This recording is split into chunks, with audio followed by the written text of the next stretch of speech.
Pronto, pessoal, voltamos. Espero que vocês tenham feito as atividades, tá? A professora Aline está esperando as dúvidas, contribuições de vocês aqui no chat, tudo bem? Então, vamos iniciar a nossa correção. Hoje, nós propusemos 4 perguntas para vocês, tá? Sobre a questão do planejamento. Então, primeira pergunta, pede-se para definir o planejamento educacional, tá? Segunda pergunta, citar os níveis do planejamento educacional. Terceira pergunta, citar as características do planejamento, né? E para você contextualizar esse processo na sua escola, ok? E por último, nós vamos falar perguntas sobre os processos que orientam o trabalho escolar, tá?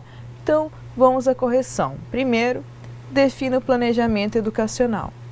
Pessoal, planejamento educacional, conforme nós vimos, ele é um instrumento, né, de implantação das políticas estabelecidas, né, com foco em processos de reflexão e de tomada de decisão sobre a ação humana, tá? Entre outras palavras, né, conforme nós vimos no iniciozinho da unidade, a gente pode falar que o planejamento educacional, ele é o quê? É quando a ideia parte da ideia do planejamento, né? Você tem um grupo de pessoas, né, que visam o quê? Tentar viabilizar, né, estratégias para você atingir um determinado fim, né? Aí, no caso da educação, nós vimos que é uma série de etapas que você pode realizar para que você consiga implementar, né, lá atrás aquelas políticas, né, que vão atender à demanda do setor da educação, né? Professora Aline, alguma contribuição? Temos sim. A Flora, do Polo Costa Marques, ela diz que planejamento educacional é um processo contínuo que se preocupa com para onde ir e quais as maneiras adequadas para chegar em vista à situação presente e possibilidades futuras para que o desenvolvimento da educação atenda tanto às necessidades do desenvolvimento da sociedade quanto às do indivíduo. E é muito interessante o que ela citou aqui, quando ela diz assim, um processo contínuo. O planejamento, ele sempre tem que ser um processo contínuo, porque conforme nós até conversamos nas aulas anteriores, a gente nunca pode parar de inovar, então por mais que você faça um planejamento maravilhoso, nós vamos deixar exatamente dessa maneira, daqui 4, 5 anos pode ser que ele não funcione mais. Então ele tem que ser mesmo um processo contínuo. Por isso que a gente sempre tem que estar revendo a ação do nosso planejamento, porque vai chegar uma hora que ela não vai estar sendo mais eficaz. Então, chegou a hora da gente começar a melhorar ele novamente. Por isso que é interessante quando diz que é um processo contínuo. Não, eu achei maravilhosa a sua definição, Flora. Muito obrigada pela sua contribuição.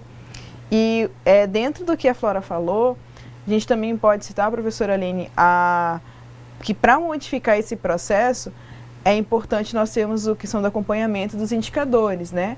Porque se é um processo contínuo, nós precisamos de um feedback, né? Nós precisamos de um retorno para saber como que o nosso projeto está sendo, como que está sendo o processo de implantação desse projeto, né? De recepção, e como que ele está impactando, né? naquele meio. Então, de repente, você lançou um projeto, um planejamento, ele não está dando muito certo, né? Não está atendendo. Então, você tem que ter um indicador para falar, não está dando certo, né? Então, você volta lá atrás. Lancei aqui um projeto, né? Que é para minimizar a evasão nas escolas. Aí, de repente, você percebe que verifica lá, né, a diferença, número de alunos matriculados, número de alunos evadidos. Opa, professora, mas esse negócio não está dando muito certo não, porque o projeto, ele propunha a contenção da evasão e aqui a gente está tendo, né, continua observando um alto índice de evasão, então nós temos que modificar as estratégias desse projeto para que a gente consiga né, realmente atender aquela demanda que é a contenção da evasão, né? Então, nós temos que pensar nesse processo. Gostei muito dessa definição, né? O planejamento, ele é um processo contínuo, né? É um processo contínuo. Novamente, aquela ideia, não é nada isolado, nem nada estagnado. É tudo ali sempre, né, sofrendo as intervenções. Tanto que quando a gente cita as boas características do planejamento, ele cita continuidade, né? Exatamente. Que é onde diz que você não pode colocar um ponto final naquilo lá. Ele sempre tem que ter uma maneira de ser amarrado a outra coisa nova, outro fator, porque vai surgir fatores externos que venham a fazer com que você mude, com que você ou amplie ou altere esse planejamento que você fez, né? Essa ideia que você falou, professora, da questão da continuidade também, me trouxe à mente a ideia da questão da formação inicial e continuada, né? Porque nós temos os programas, né, os projetos que eles são voltados, digamos, formação inicial. Eu vou preparar um indivíduo, né, um aluno, um profissional para isso, ponto. Só que você não pode só, né, pegar e preparar, dar uma formação só e acabou.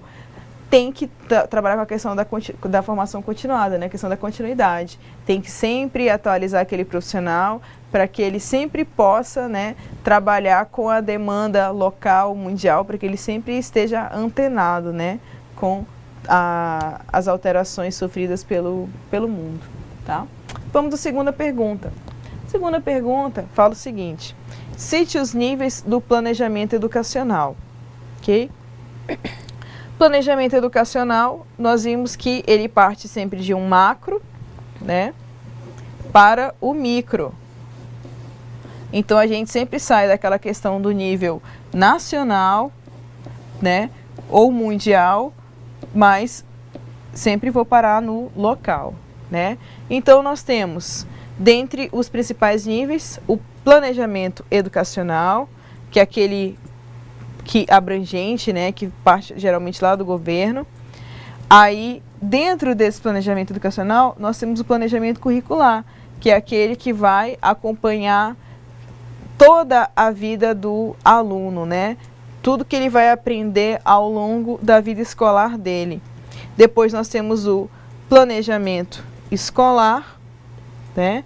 Temos o planejamento de ensino e fechamos com o plano, o projeto e o programa. Nós vimos que o plano, ele funciona como aquela ideia do brainstorm, né? Eu vou colocar ali tudo que pode dar ou dar certo ou não, né? Todos os interferentes que eu posso encontrar na execução da minha proposta.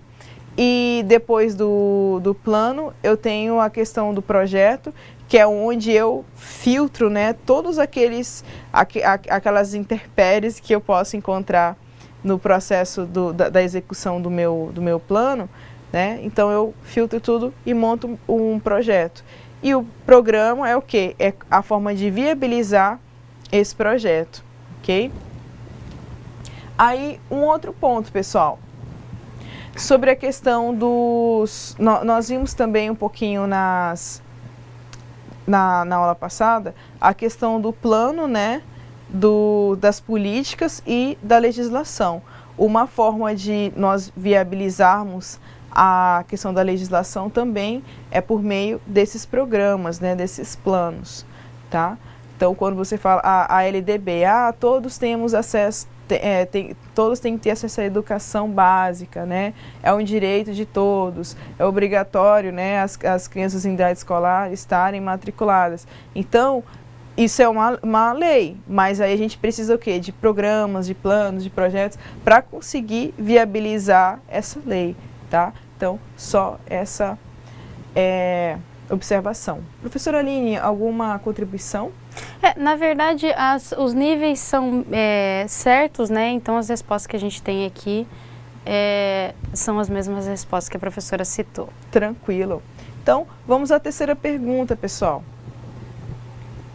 A terceira pergunta, você tem que dizer quais as características, tá, que podemos citar em um bom planejamento e qual delas é a mais falha na sua escola e qual é a mais eficiente, ok? Então, dentre as características de um bom plano, nós vimos que a questão da participação democrática, né? Ou seja, quanto maior a participação dos segmentos, dos envolvidos, melhor, porque cada um vai observar aquela situação de um ponto de vista diferente. Então, isso é interessante, porque isso te ajuda a prever, você consegue ter uma previsão maior, né, dos problemas que podem surgir, né, da implementação daquele plano, né, daquele planejamento. Tem que ter objetividade, né, coerência, execuibilidade, flexibilidade, que nós vimos o quê? Que por mais que você planeje, sempre podem surgir, né, contratempos. Então, o teu plano ele não pode ruir por conta de um contratempo. Então, tem que ser flexível, tem que se ajustar. Tem que ter continuidade, acabamos de falar sobre isso. Tem que ser contextualizado, né, tem que atender às demandas locais, regionais, nacionais, dependendo de para qual setor aquele plano vai atender. E tem que ter clareza, porque como você tem muitas pessoas envolvidas na equipe, você tem que utilizar uma linguagem que ela seja acessível a todos, né? Então, essas são as principais características em um bom planejamento. Professora Aline, alguém citou questão do plano na sua escola? Não, mas eu estou aguardando aqui, a professora vai entrar na questão 4, mas seria bem interessante a gente discutir isso para você ver se você está conseguindo enxergar em que fase, se existe um bom planejamento dentro do teu trabalho, escola, né? Se existe, né? O que você vê que é mais falho nesse planejamento e o que você vê, porque a gente sempre cita, né? Não adianta a gente ficar colocando defeito, né? A gente tem que ver o que é bom também.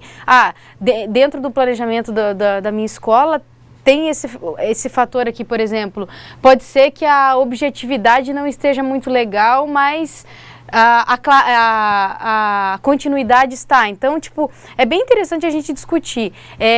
Eu estou aqui aguardando a opinião de vocês aqui.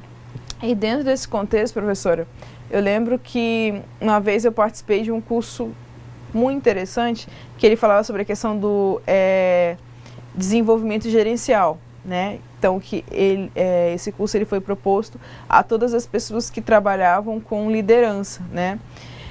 E uma coisa interessante que a ministrante do curso disse naquela época é que, por exemplo, às vezes você tem muitos conflitos dentro de um segmento, né?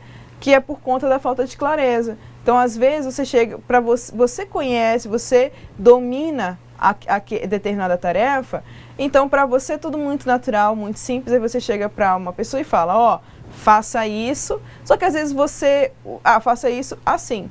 Só que às vezes só falar assim, às vezes a pessoa ela não tem uma ideia do que é o assim, de como que ela vai, qual que é o caminho que ela tem que percorrer para executar a atividade da forma que você solicitou, né? Então, tem muito... que essa palestrante, ela estava falando, por exemplo, que ela visitou muitas empresas onde era muito grande a questão dos conflitos, né? Porque chegava lá, todo mundo de cara virada para o outro, aí um falava, porque aquele ali não sabe trabalhar, né? Eu passo uma atividade, ele faz tudo errado, ou então não entrega tudo atrasado. Aí ela sentou inicialmente com cada setor, né, e foi tentar verificar o que estava acontecendo, né, por que tinha essas reclamações. Aí o pessoal reclamava, falaram que era para fazer X coisa, mas aí não falaram como, nem como, só falaram assim, não, eu quero que faça, mas aí eu não sei como é que a pessoa quer que eu faça, né? Mas é engraçado porque muitas pessoas elas não dão importância para pequenos detalhes, né? E os detalhes às vezes eles fazem uma diferença muito grande. Então tem até estudos, você não sabe a diferença que é você ter um mural na tua organização. Nossa. Você entendeu? Muitas vezes você não consegue sair falando, tipo, você imagina se todo o recado você tiver que dar, você parar todo mundo para você falar. Você não trabalha, porque toda hora, né? Então, sempre quando tiver um assunto a ser abordado dentro da empresa, dentro, né? Ou uma nova regra que foi criada, e por mais que você tenha feito, é interessante a regra ficar lá para as pessoas, né? Mas um mural faz muita diferença dentro de uma organização, dentro de uma escola também, né? Com certeza, né? Não é à toa que a gente tem vários murais. A mural lá só para os alunos, mural só para os servidores, né? Então, tem que ver também a questão essa questão da clareza, tá, pessoal? Então, não adianta você achar que só porque você domina, que todo mundo domina. Porque a sua visão de mundo, ela não é obrigatoriamente a de todo mundo, né? Então, tem que pensar como que você vai dividir, né? Como que você vai dividir esse planejamento, essas informações com os seus pares, tá? Então, vamos à quarta pergunta. Quarta pergunta, pessoal, fala assim: a escola, ela orienta o seu trabalho para diferentes processos. Quais são? Defina-os. Pessoal, esses processos nós podemos observar a partir daqui, tá? O que acontece? A escola, ela tem um objetivo, tá?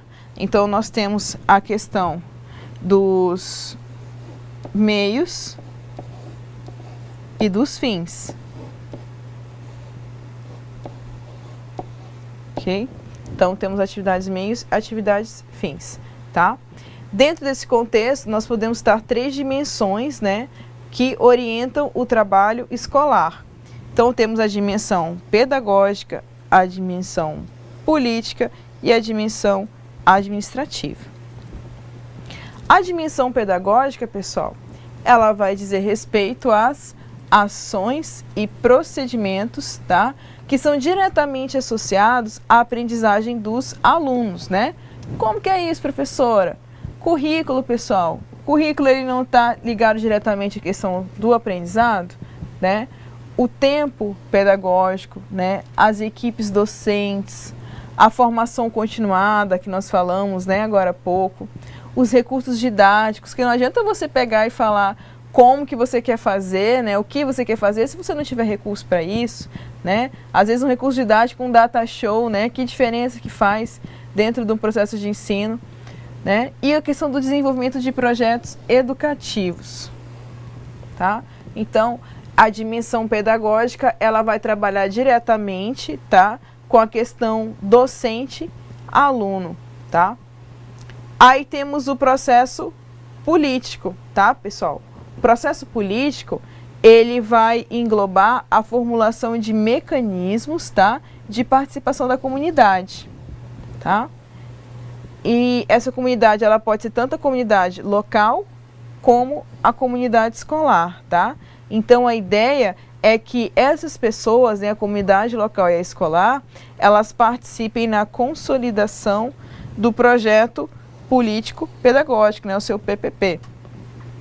E também eles vão orientar, né, vão contribuir na questão da implementação das interfaces da escola, tá? Com o sistema de ensino e sociedade, ok? Já na esfera administrativa, né, o processo administrativo, eles vão tratar do desenvolvimento das condições para você concretizar a sua proposta educativa, tá? Então, aqui eu tenho a questão aqui vai a questão da sua proposta educativa, né? Então, aqui eu planejo de forma pedagógica, né? Os professores, os alunos, de que forma eu vou fazer isso. Aí eu viabilizo isso por meio da participação da comunidade, que são os meus processos políticos, e o meu processo administrativo, ele vai fornecer a estrutura necessária para que os processos anteriores possam ser viabilizados, tá? E você, tá dentro dessa esfera aqui, ó. Você é a pecinha que está por trás, né, você está nos bastidores, como a professora Aline falou. Às vezes você pode até não aparecer aqui nesses planejamentos, mas que você faz uma diferença imensa, você faz, tá? Então, processos administrativos, a gente vai trabalhar com a concretização da proposta, né? Aqui o pessoal pensa, né? Aqui em como fazer, todo mundo dá suas opiniões. Aqui você vai falar, olha, dá ou não dá para você fazer isso? Aqui você vai dizer o que é possível ou não, tá? Então, aqui trabalha-se com a questão da gestão financeira, tá? Questão do patrimônio, manutenção e conservação do espaço físico, né? Administração de pessoal, e aqui entra todo mundo, tá? Tanto os docentes quanto os técnicos administrativos, tá? Então, todo esse pessoal... Fala, professora. Tanto que o livro, o nosso caderno, ele foca bastante nisso, que no planejamento do trabalho escolar, as atividades sempre possuem uma relação direta com o processo ensino-aprendizagem. E por isso elas precisam ser desenvolvidas visando tornar esse processo mais efetivo. Então, eles sempre estão falando que a gente tem que colocar o máximo de pessoas envolvidas Por quê? Porque não adianta... a gente elaborar todo um planejamento e 2 ou 3 pessoas lá que eram extremamente importantes não estar a par do que está acontecendo, e isso já vai ser empecilho, isso já vai dificultar, isso já vai atrasar, porque como nós citamos na aula, tudo a gente vai colocar dentro de um cronograma, e a nossa primeira meta é conseguir seguir o cronograma, entendeu, professora? Então, dentro do teu cronograma, você teria que estar hoje aqui, ministrando uma aula, e se você não estivesse fazendo isso, você já ia estar causando algum problema. Então, se a gente deixar de cumprir o cronograma, até mesmo datas que não sejam eu não consegui cumprir até aquela data. Sempre a gente fala que, até mesmo quando a gente trabalha com auditoria, a gente vê muito isso. Tudo é dentro de datas, tudo é dentro de cronograma, e quando você não consegue cumprir, olha a burocracia de novo aí, você tem que enviar um relatório dizendo por que você não conseguiu cumprir, quando que você vai entregar aquilo lá. Então, não é simplesmente, não entreguei, não deu e pronto, né? E quando você está, por exemplo, a gente fala assim, é muita formalidade até, mas quando você faz isso, você está dando uma verdadeira importância para aquilo, né? Porque quando o projeto ainda está no papel, muitas pessoas elas não dão o valor que aquilo necessita, né? E não é bem assim. Você tem que, quando você está construindo aquilo, é o momento que você tem que estar mais com foco, porque é com base naquele papel, é com base naquele projeto que as pessoas vão começar a seguir, né? Então, é bem interessante mesmo, quanto mais... A gente até fala nas características de um bom planejamento, quanto mais pessoas envolvidas, logicamente, as pessoas que tenham a ver com aquilo ali, né? Mas quanto mais pessoas envolvidas tiver, é melhor. Isso também, professora, esses processos que você falou, confere também a questão da clareza, né? Da transparência dentro do serviço público, né? Que é exigido, que tem sido muito cobrado. Eu não tive uma resposta clara da pergunta 3 que a gente queria debater, mas é bem interessante porque quando a gente começa a pegar esses tópicos e pensar dentro da nossa escola, como que está funcionando isso aí, né? Eu acho muito engraçado porque quando eu fazia faculdade de administração, quando eu tinha as aulas, principalmente aulas de gestão de pessoas, que eram assim, a parte financeira é mais clara, porque é aquela lógica, então você não tem muito para onde correr, mas a parte de gestão de pessoas é a que mais tinha debates em sala, porque é onde você está tendo que lidar com os conflitos, né, que não deixa de ser o que a gente está falando aqui, você está tendo que lidar com os conflitos e com as pessoas em si. Eu pensava assim, nossa, mas que bonito que é no papel, né?